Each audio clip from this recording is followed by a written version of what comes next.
Lees jou Bybel, bid elke dag. Vriende, hartlik welkom. Matteus 6 leer ons, wanneer jy bid, moet jy nie soos die heidene 'n stortvloed van woorde gebruik nie, want hulle verbeel hulle dat hulle gebede verhoor sal word omdat hulle baie woorde gebruik. Moet dan nie soos hulle maak nie, want julle Vader weet tog wat julle nodig het, nog voordat julle dit van hom vra.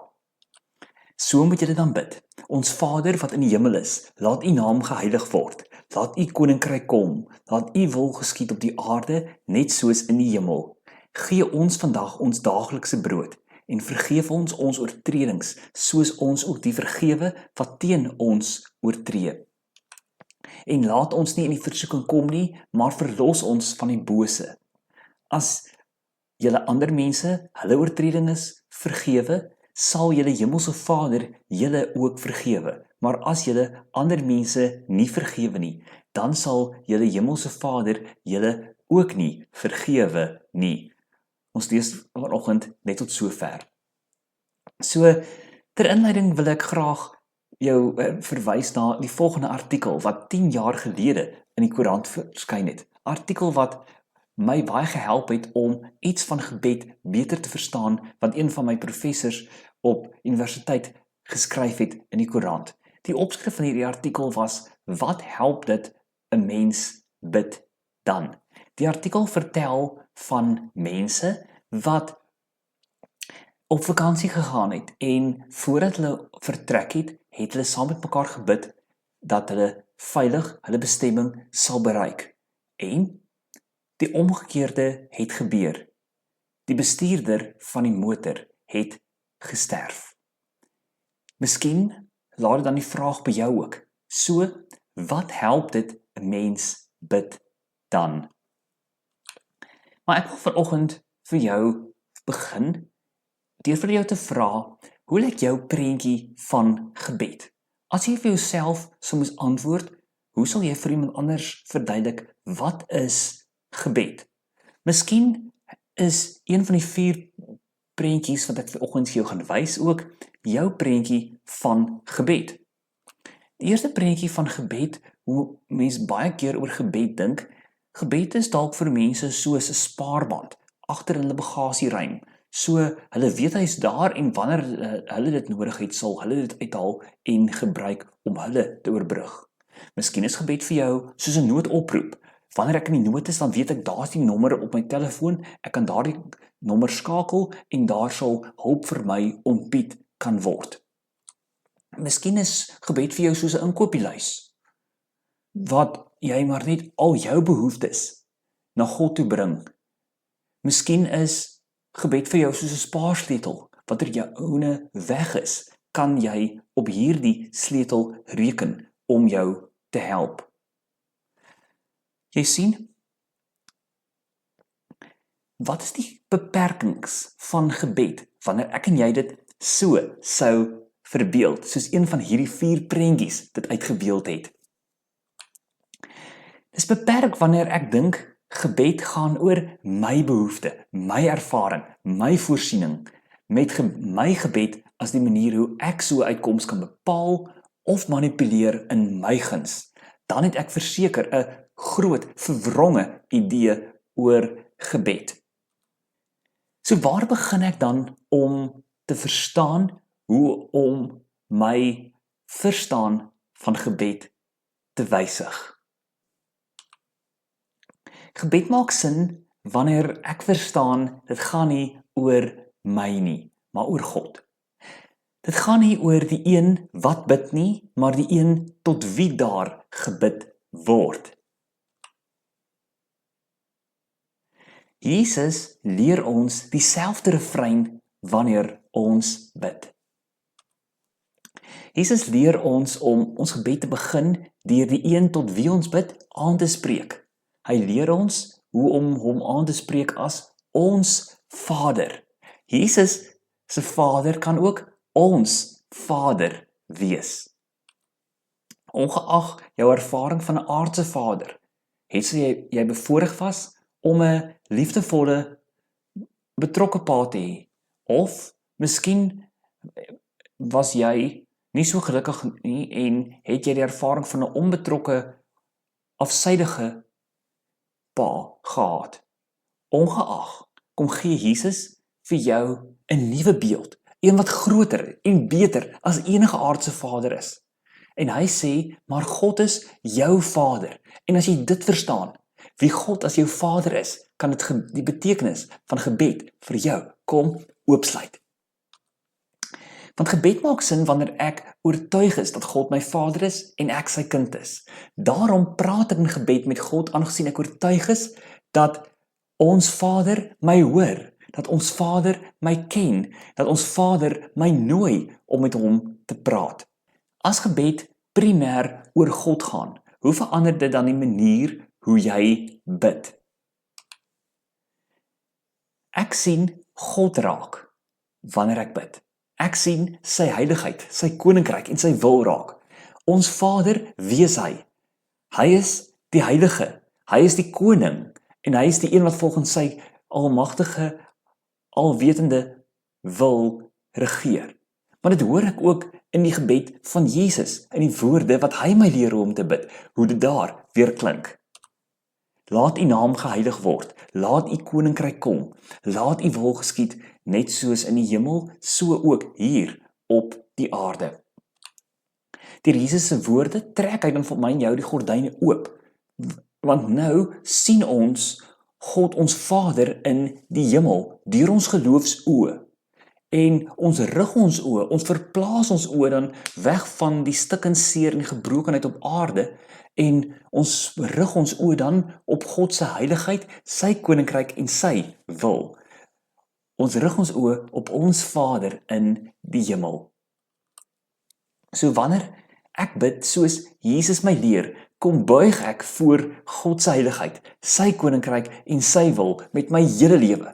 Ek kies om te sê, met my hele lewe prioritiseer ek God se koninkryk, sy heiligheid en wil bo my eie selfsug en eie begeertes.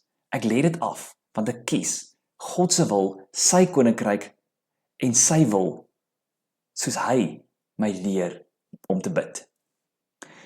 So, as gebed so op God ingefokus is daar dan ruimte vir my behoeftes om dit ook in gebed met God te mag deel. So wanneer ek bid soos Jesus my leer, kom buig ek nie slegs voor God se heiligheid, sy koninkryk en sy wil nie, maar ek bring ook my behoeftes, my verlange na God toe. Deur Jesus se woorde leer hy my hoe om dit aan God bekend te maak, nadat ek myself aan hom onderwerp het. Dit hoor ek duidelik in die woorde. Gee ons vandag ons daaglikse brood en vergewe ons oortredinge, soos ons die vergewe wat teen ons oortree het. En laat ons nie in die versoeking kom nie, maar verlos ons van die bose.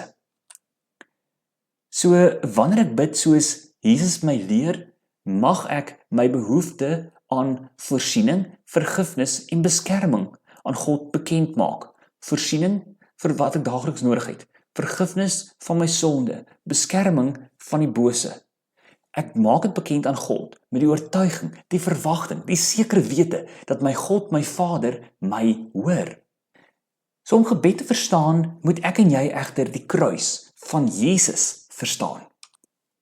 Dieselfde Jesus wat ons leer om te bid, is ook die een wat aan die kruis gesterf het. Voor Jesus gevange geneem word en nadat hy gekruisig is, bid Jesus steeds. Jesus hou nie op om te bid nie. Voor Jesus gevange geneem word, hoor ons hierdie gebed van Jesus, dat hierdie lydensbeker by hom moet verbygaan, as mits sy Vader se wil daarby is. Maar let daarop, selfs in hierdie omstandighede, onderwerp Jesus dit steeds, nie aan sy eie wil nie, nie aan sy voorkeur nie, nie aan sy gemak of sy gerief nie, maar aan die wil van sy Vader. Jesus, wanneer hy die skuldlas van die wêreld op hom het, roep hy uit, my God, waarom het u my verlaat? Jesus ervaar dan dit om aan 'n kruis vasgespijker te word en daar te ly en te sterf, om aan God se wil gehoorsaam te bly. Wanneer Jesus aan die kruis sterf, gebeur daar egter iets merkwaardigs. In die tempel van destyds skeur die voorhangsel. Dit wys vir ons dat die pad na God toe is nou oop. Deur Jesus se gehoorsaamheid aan die kruis het hy vir ons die deur na God toe oopgemaak.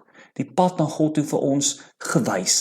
Want deur Jesus is dit nou vir my en jou moontlik om wel met God te mag praat, in 'n verhouding met hom te kan leef, om hom ons Vader te mag noem.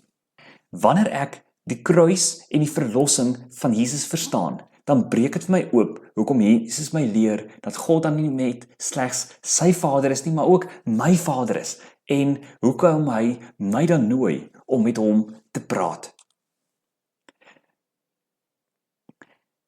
Wanneer ek die kruis en die verlossing van Jesus verstaan, dan verstaan ek dat Jesus my leer hoekom ek dan nou na God se wil moet vra. Wanneer hy, wat self God is, ook daarna vra, selfs in omstandighede wanneer hy soos 'n misdadiger aan 'n kruis vasgespijker word, en selfs in daardie omstandighede na God se wil vra, hoeveel te meer sal ek en jy dan as gewone mense nie ook na God se wil moet vra nie. Wanneer ons vanoggend na hierdie boodskap luister, dan hoor ons, God hoor gebede. God verhoor nie slegs gebede nie, want God handel volgens sy goddelike wil. Jy sien, die verhouding tussen ons gebede en God se wil is nie eers vir die gelowige mens altyd deursigtig nie. Dit beteken egter nie dat ons nou ewe skielik gaan ophou bid nie. Dit beteken juis dat ons aanhou bid, omdat ons vertrou dat God God is, al verstaan ons nie altyd alles omtrent God se wil nie. Jy sien, God nooi ons om in gebed hom te raadpleeg. God nooi ons om voorbereiding te doen of selfs met hom te mag worstel totdat ons weer rus vind by God. Ons bid nie slegs om 'n bepaalde uitkoms te kry nie. Ons bid nie om te sê dat ons gebede is verhoor nie. Ons bid omdat ons weet ons gebede word gehoor. Die oorkoepelende doel van gebed sou wees om in pas te kom met God se wil, al is daardie wil soms vir ons doodgewoon onbegryplik.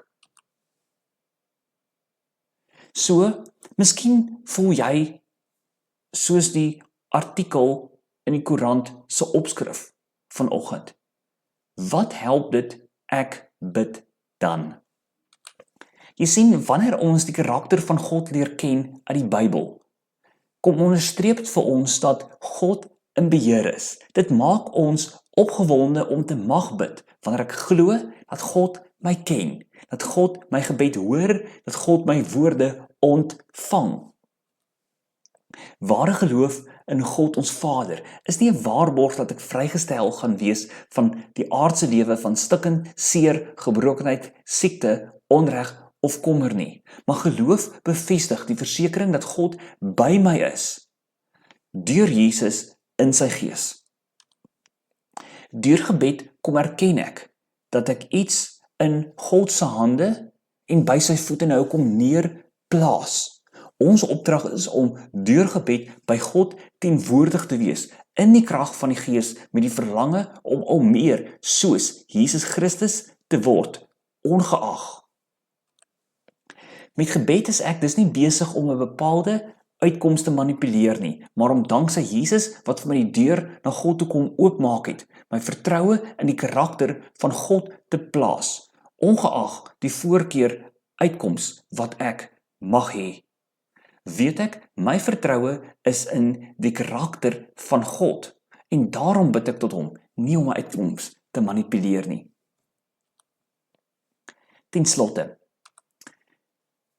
daar word dikwels gesê dat die kortste vers in die Bybel is 1 Tessalonisense 5 vers 17, wat sê, bid gedurig. In die Grieks, soos in die Afrikaans, is dit 2 woorde. Letterlik is as 'n imperatief kan jy dit vertaal met die woorde, jy moet bid gedurig, uitroepteken. Maar Paulus illustreer ook vir ons hoe bid hy vir die gelowiges in Tessaloniska.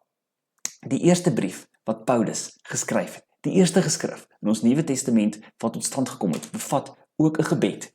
En in hierdie gebed hoor ons die woorde, mag God wat vrede gee, julle volkome aan hom toegewyd maak, en julle geheel en al na liggaam, siel en gees so bewaar, dat julle onberispelik sal wees wanneer ons Here Jesus weer kom. Hy sal dit ook doen, want hy wat julle roep is getrou. Lees jou Bybel, bid elke dag. Amen.